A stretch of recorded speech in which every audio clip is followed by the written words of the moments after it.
வணக்கம் நண்பர்களே. இன்னைக்கு நம்ம இந்த ஒரு காணொளியில் என்ன பார்க்க போகிறோம் அப்படின்னா, 3வது அதிகாரத்தை இந்த ஒரு காணொளியிலிருந்து தொடங்க போகிறோங்க.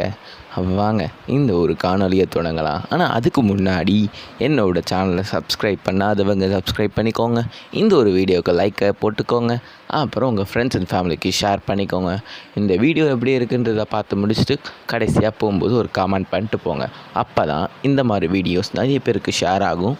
அப்போ தான் நீங்கள் என்னோடய வீடியோஸை அதிகமாக பார்க்க முடியும். ஏன்னா நீங்கள் பார்க்க தான் எனக்கு மோட்டிவேட்டாக இருக்கும். நீங்கள் சப்ஸ்கிரைப் பண்ணுற பட்டன்ஸ், அந்த ஒரு பட்டன் அதுதான் என்னோடய மோட்டிவேஷனாக இருக்கும். ஸோ மறக்காமல் அந்த சப்ஸ்கிரைப் பட்டனை ப்ரெஸ் பண்ணிவிட்டு இந்த ஒரு வீடியோவை உங்கள் ஃப்ரெண்ட்ஸ் அண்ட் ஃபேமிலிக்கு ஷேர் பண்ணுங்கள். வாங்க இந்த ஒரு காணொலியை தொடங்கலாம்.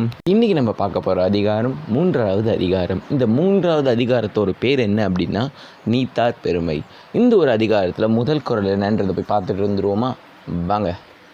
ஒழுக்கத்து நீத்தார் பெருமை விழுப்பத்து வேண்டும் பணவல் துணிவு.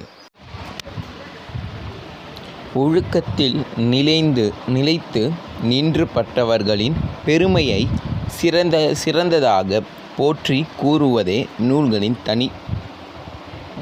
துணிவாகும். அதாவது இந்த ஒரு குறளை என்ன சொல்கிற வராங்க அப்படின்னா, இந்த ஒழுக்கத்தை கடைப்பிடித்து நீண்ட காலம் வாழ்ந்து வந்தாங்கல்ல, அவங்களோட பெருமையை தான் சொல்கிறது. இந்த பெருமையை தான் இந்த எல்லா நூல்லையும் சொல்லப்படுறது. இப்போ காந்திஜிலாம் நிறைய ஒழுக்கத்தை கடைப்பிடிச்சிருக்காரு.